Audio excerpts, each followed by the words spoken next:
everyone and welcome back to Final Fantasy XIV, where today it is time for the extreme version of Sephirot. Unukalhai, hello! The quest giving us our extreme is a Fiendish Likeness. Unukalhai has a gift for us.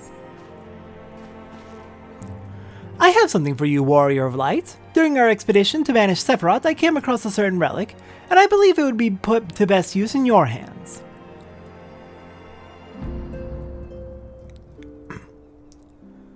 It is an elegant device of the kind used to store information. In this case, the record of the furious conflict that took place on the shores of Mericidia between the icon Sephirot and the forces of Valag. Should you present this tombstone to the verification node outside Triad Control, the node systems will analyze the various aspects of the conflict and create for you a false icon against which you can train. Consider it a sort of mock battle that presumes a Sephirot who has broken free of his shackles. If I understand its workings correctly, the node should also be capable of manifesting a far stronger incarnation of the icon. This would mimic the catastrophic consequences were Sephirot ever to absorb an additional source of energy, say by defeating another member of the Warring Triad. A compelling challenge for a warrior of your ability, yes? You need not possess Mistress Kral's knowledge of elegant technology to begin this particular battle. Simply present the tombstone to the node on the flagship, and then follow the orb's instructions. I hope the experience brings you valuable insight, Warrior of Light. So that is the gimmick for these extremes, for the Warring Triad. It's training battles, testing ourselves against a hypothetical stronger version. Note, I'm not necessarily going in as warrior, I simply forgot to check what job I'm going in as today. I will get set up while we are waiting for our party to arrive. But onwards to the flagship. Well, looking at my notes on what jobs I've been using and how frequently, I think I am going to be going in here as warrior after all, so I don't need a setup at all. Which is very funny. Alright, verification node. Bleep. Activating verification systems. Combat simulation request acknowledged. Awaiting tombstone data. I've got it right here. Elegant tombstone of theology. Though it appears to be not more than a simple stone, Garland Ironworks engineers insist it contains reams of invaluable information gathered by the Lost Elegant Empire on the subject of the fiend Sephirot. Beep. Data processed. Adversary, Warring Triad, Sephirot. Defining simulation parameters. Beep boop. Warning. Threat level extreme. The Empire assumes no responsibility for death or injury resulting from participation in combat simulations. Beep. Activating reality augmentation. Initiating combat simulation. The Empire thanks you for volunteering to participate in this study. Post-mortem data will be used to improve the survival rates of subsequent participants. Your sacrifice is appreciated. How morbid.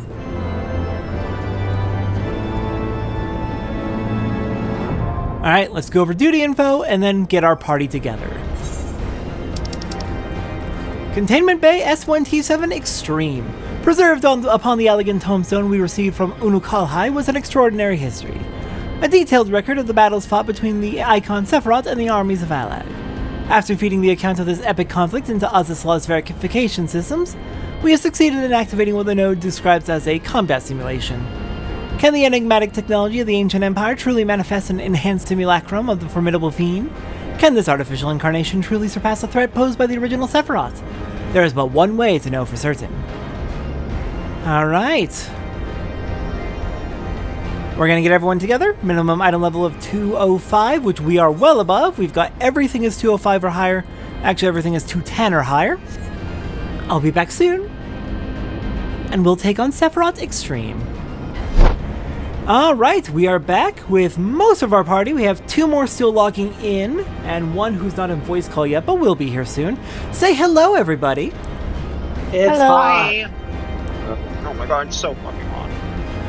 Oh yeah, no, it's been hot. I am exhausted. I was working outside today, loading groceries into people's cars in direct sunlight in the heat. I'm exhausted, so if I'm sleepy during this raid, that's why. Yay. Anyways. In between phases 2 and 3, we will have our nap time.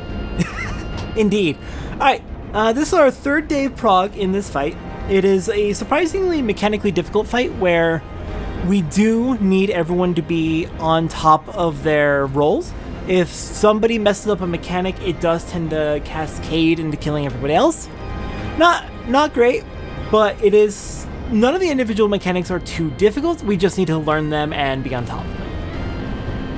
And lock in! We can do it. I fully believe in us. First day of Prague, we were learning the first half of the fight. Second day of Prague, we were learning the second half of the fight. We cleared up some misunderstandings, and I think if we lock in today, and we should be able to clear it fairly easily. So, Phase 1 abilities. We have Triple Trial, which is a cleave attack. Don't stand in front of the boss unless you're in the main tank. Sephirot, party-wide damage, often used multiple times in succession. Also for reference and for citations, I'm reading this from the Console Games Wiki. Einsolf, sets of green spherical puddles that grow in size over time. Standing in these circles will gradually deal damage over time and give vuln up stacks, so don't stand in those. Fiendish Rage, a healer and a DPS will be marked with stack markers. Sephirot will leap to them one at a time, doing damage and giving a physical vuln debuff. We cannot stack these stack markers. This happens at the same time as a bunch of Einsolf puddles, so there will only be like a small portion of the arena that is safe. We'll have the supports when we are facing the middle from wherever is safe. We'll have the supports go left, DPS go right. That'll make more sense once we are in the fight and we're able to call out specific markers. We do have standard clock spot markers just to help us call out where to go. Kesed, a tank buster with no cast bar. It's only indicated by Sephirot slowly raising his arm. And it's always followed by Triple Trial, which is a cleave. There is Ein. Sephirot will spawn a single Einsolf circle. 6 seconds later, he'll face a random party member and prepare a 180-degree cone AoE, so half the arena. This is always combined with the next mechanic, Ratzon. To deal with Ein, we're going to want to stand between Sephirot and the Einsolf circle. Between them. If anyone goes behind the Einsolf circle, you're going to die. You will not be able to get across the arena fast enough. It has to be between him and the circle. Ratzon, 1 party member is targeted with a giant purple spread circle, while 6 others are targeted with smaller green spread circles.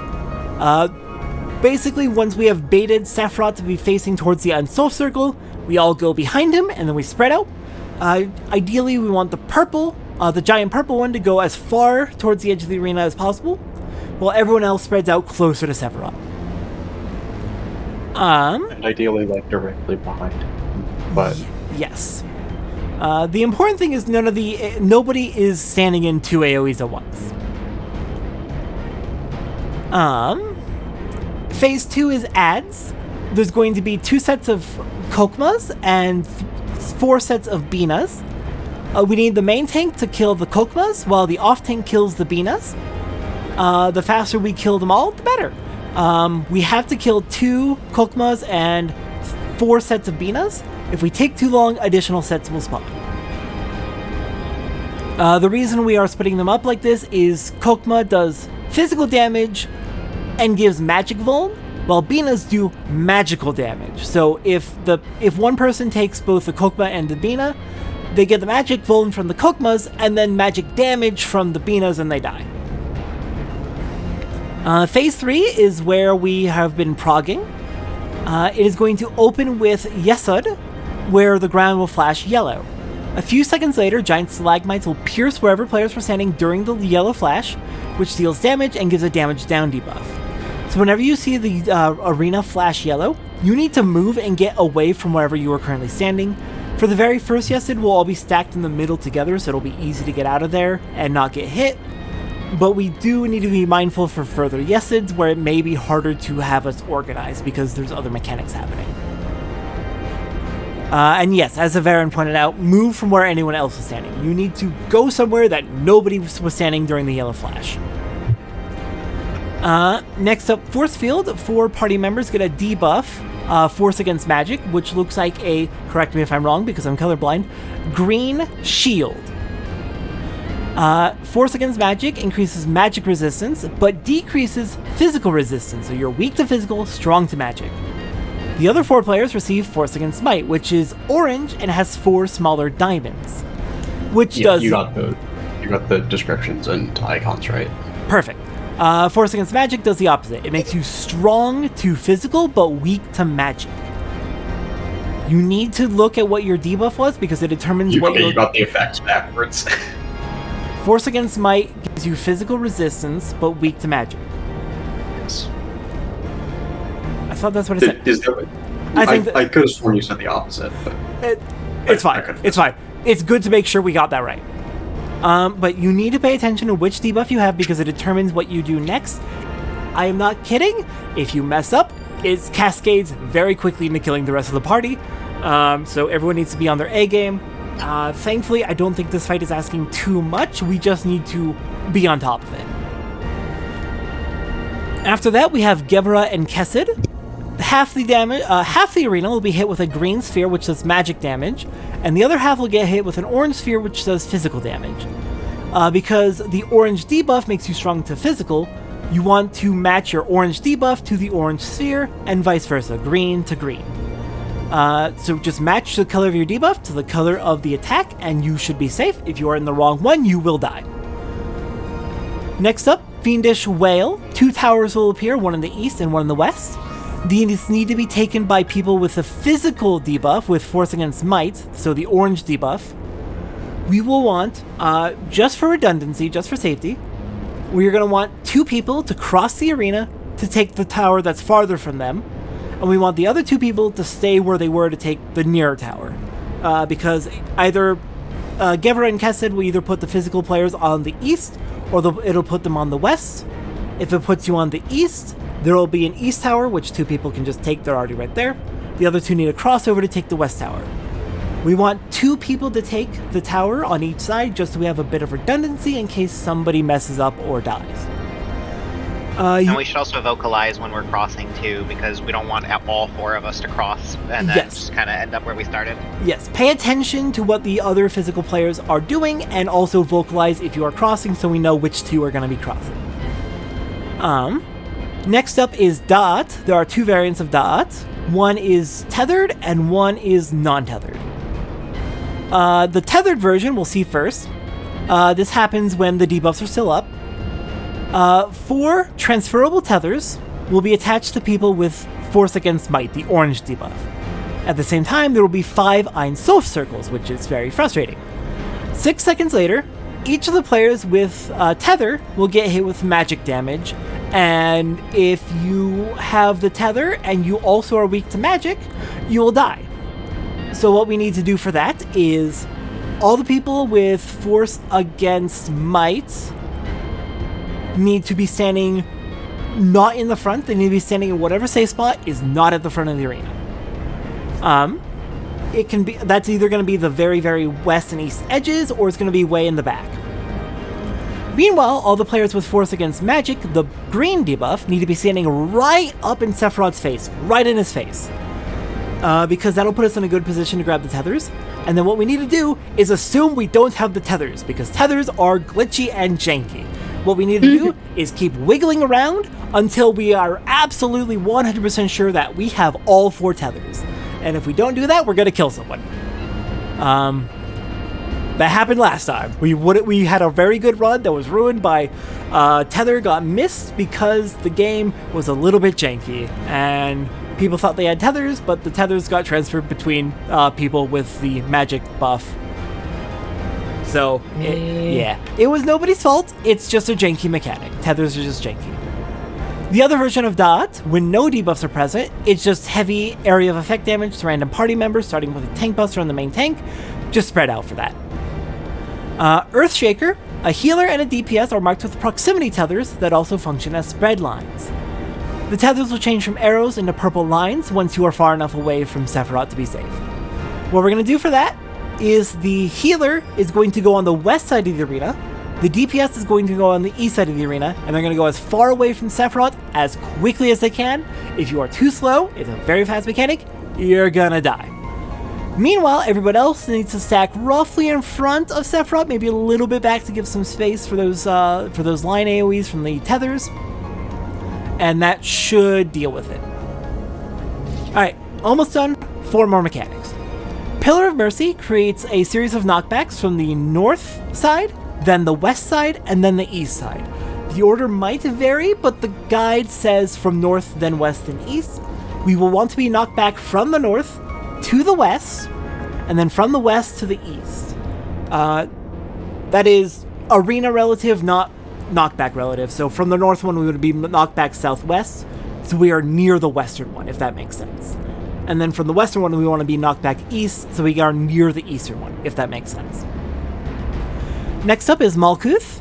Sephirot will lower his head and try to blow us off the arena. We can use knockback resistance to be safe from that, which is either arm's length or surecast. Alternatively, we need to be up in his face so that when we get knocked back, we don't go all the way off the edge. But he's going to try very hard to blow us off the edge. Storm of Words will spawn after that, as well as 4 Binas that we need to kill.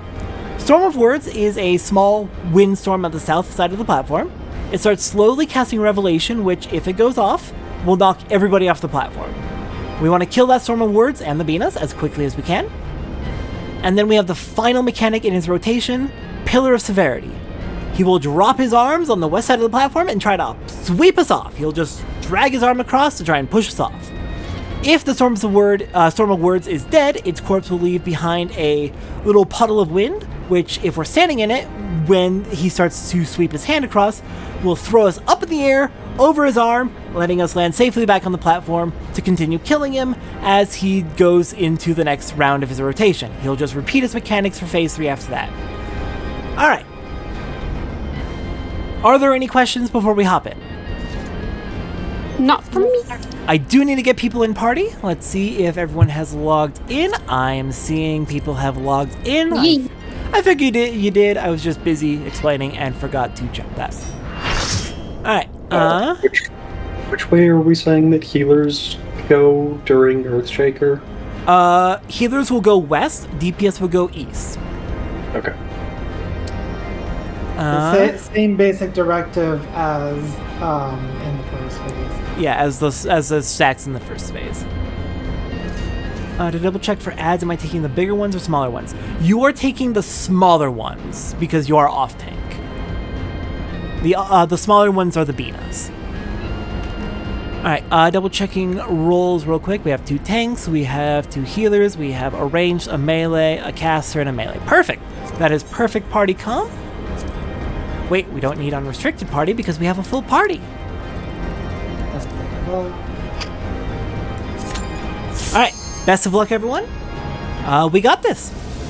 I fully believe in us. Woo! We've so got this. Yeah. I believe. And don't forget, if you ever have any questions, please ask!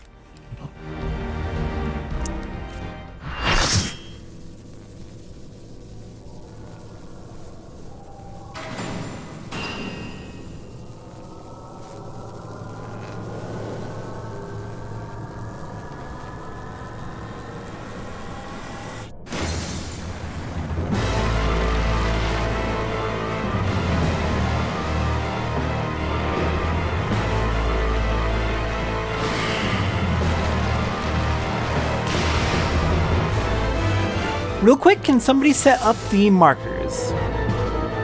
Yeah. I really should have saved those. Oh well, my bad. I really should have saved them. Thankfully, they are easy to set. I'm Yeah. smart.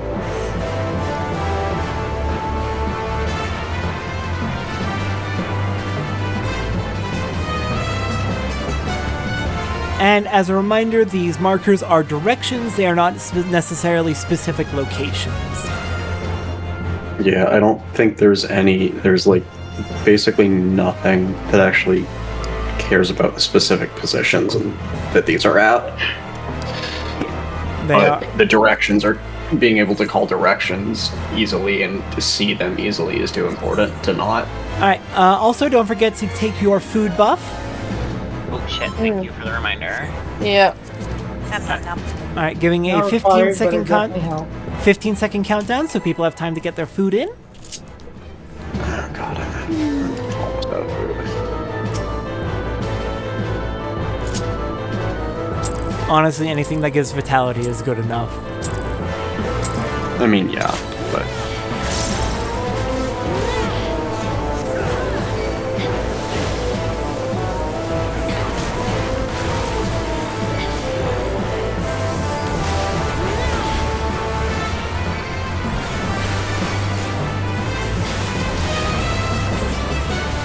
Alright, this is raid wide.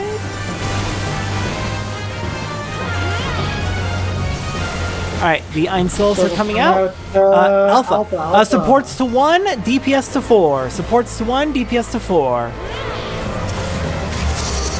And Violet stays out of this stack, just in case I don't remember if she said or not. I did not. But yeah, since it gives physical vulnerability, if I go in, I'm gonna die from just taking autos. So I can't go in the stack. Alright, I'm turning him around to face Alpha. Tank Buster.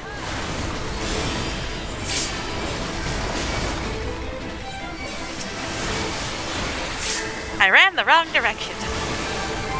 Circle is 3. 3. Move towards 3, between him and 3, between him and 3. Alright, get behind him, Remember, you cannot fall off the platform. God dang it. I got you. All Thank good. you. This is our first run in about a week, so we are warming back up. Nobody Did it is kill me because I was overlapping? Yes, I'm pretty Got sure. it. But I would need to look specifically to actually confidently tell you, but... That's probably what it was. Circles, 2. Supports to Charlie. DPS to Bravo. You know what you're doing. Jadani to Bravo. Jadani to Bravo.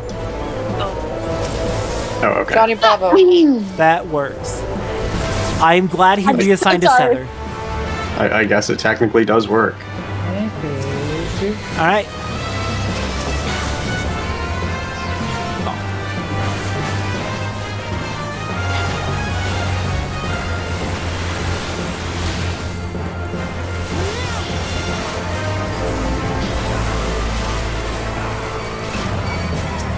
Alright. Kokma 1 down. Grabbing Kokma 2.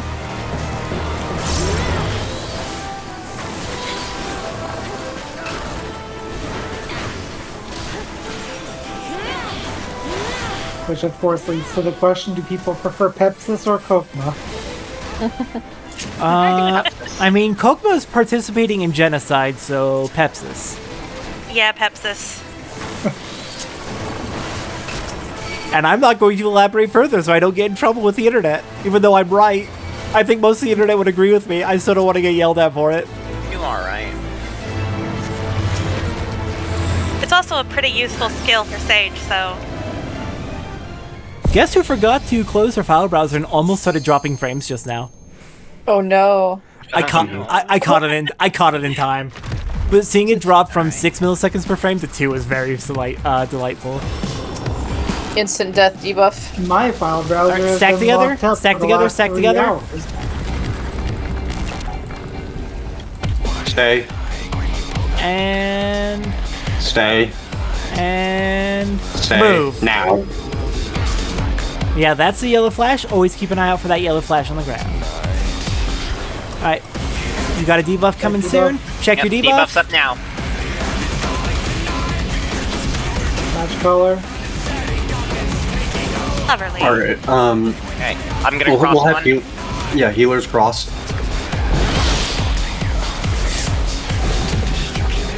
Green feathers. Accidentally stole someone's Run forward tether. and grab tether. Run forward and grab tether.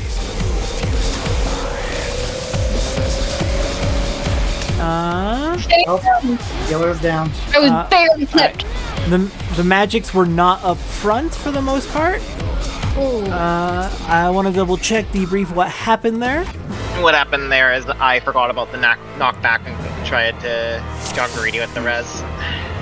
At the very least, I now know whenever there's a non. So the orange and green.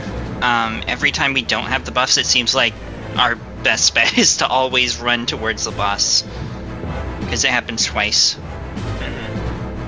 So I'll try and call that out. Yeah, the first time that it happens in his rotation is we specifically want to be doing that to prepare for the knockbacks.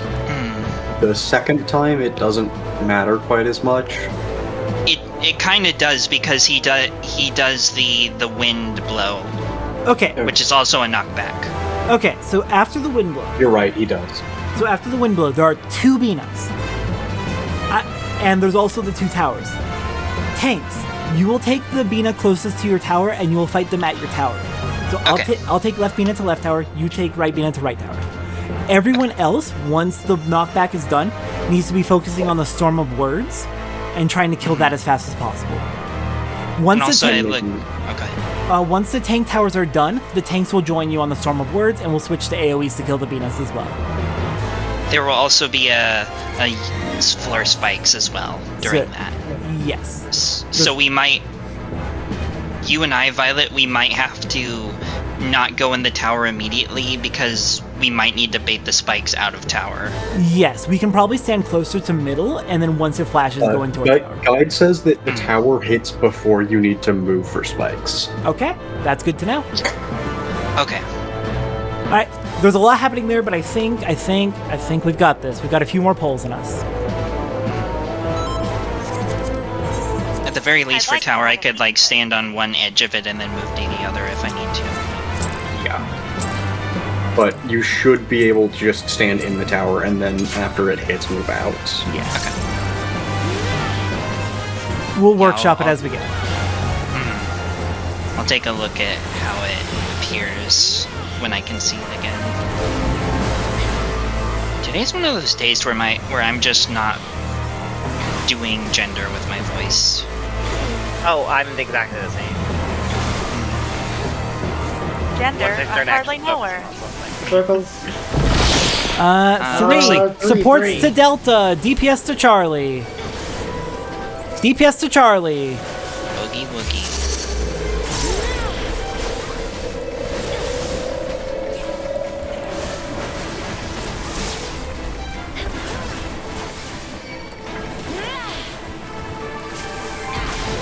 Alright, aiming at Alpha.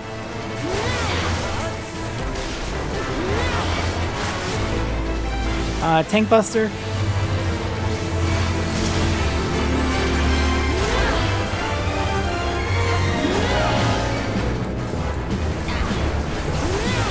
Coming up. Alpha. Never No mind. mechanics. You guys are just not doing that anymore with this amount of 25% echo.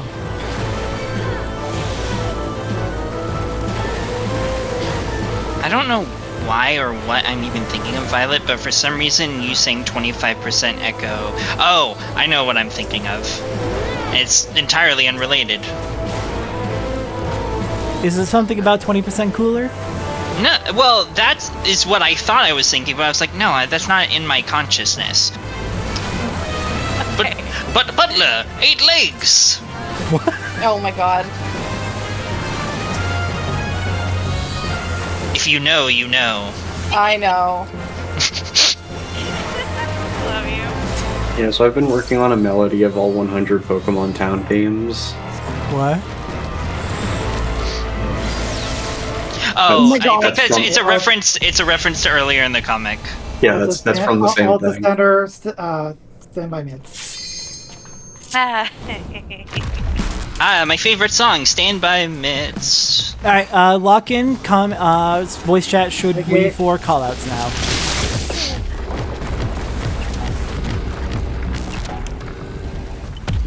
Hold.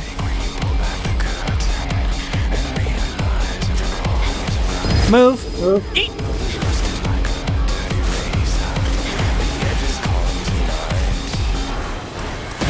Thank you up. Orange, Alright, I'm I'll physical cross one. again. I'll get left. My colors.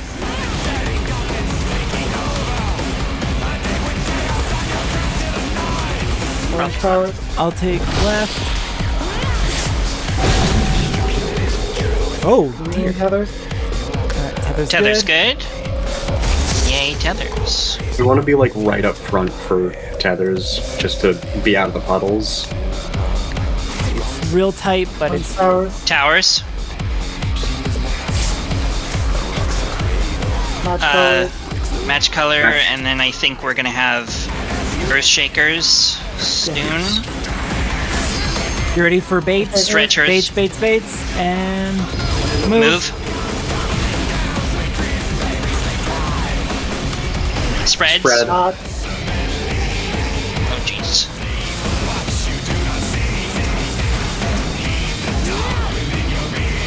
Tank towers. I got right. I got right. Move front. We're prepping for baits. Remember to stay still before flash. Stay still. Stay. We're staying. Stay. Now Bottom move. right. Bottom right. Perfect. Top left. We're moving over Or, to sorry, top right. D. Top right. Bottom left. Now to... I don't know what I got hit by. Oh. Almost. Stretch. Stretch. Fallon stretch. Fallon's dead. Fallon's not dead. Oh, Fallon's alive. This is the power of the echo. Spread. There's also yes. And Oh. move. I always forget. Tank I got towers. right. Towers. Tank.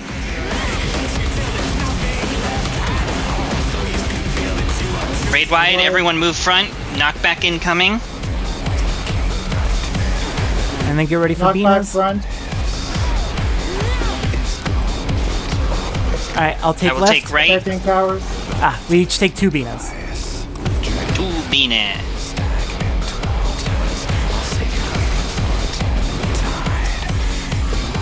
Tank towers. Yasad. Okay, yeah, you're right. Alright. Oh my Kill that gosh. storm. Alright, we're good. Alright. When he moves his arm to the side, get in the wind puddle.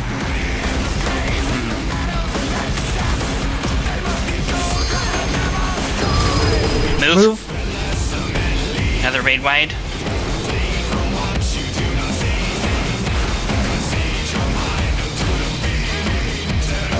Alright, Wind puddle? puddle. Alright, and that is every Feel free to mechanic. Feel free to Melee, LB3 limit break, DPS. melee, we got our clear! I got it. Move! Move.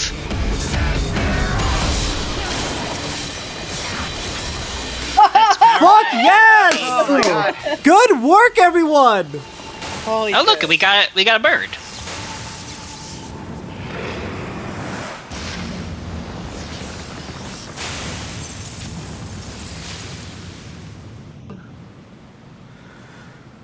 Oh yeah.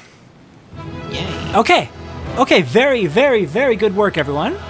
May I have the Forgot to say whistle? Overdrive. Oh no. I'm just gonna need everything. And then before we go, I do want us to hop back in so I can get the cutscene for the start of the fight. True. You got the end one?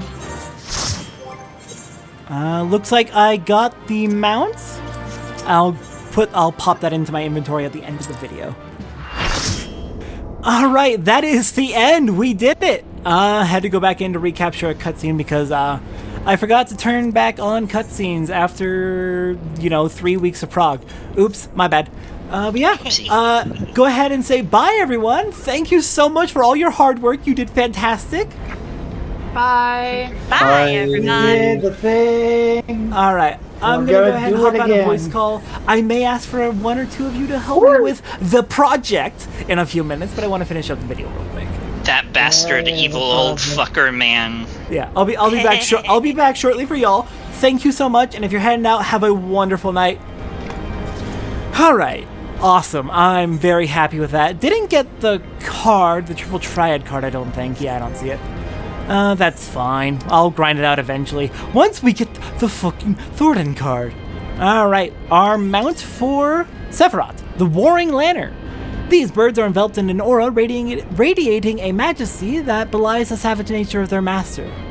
According to the ancient legends of a tree-like people native to Mericidia, the lanterns bore the seeds of the World Tree across the seas, planting the verdant forests that dot the realm today.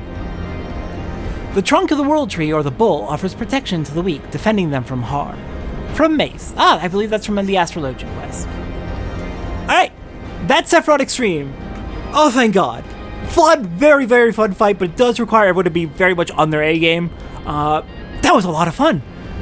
I'll see everyone next time for whatever we're doing next. I'm too tired. I've had a long day. Have a good one.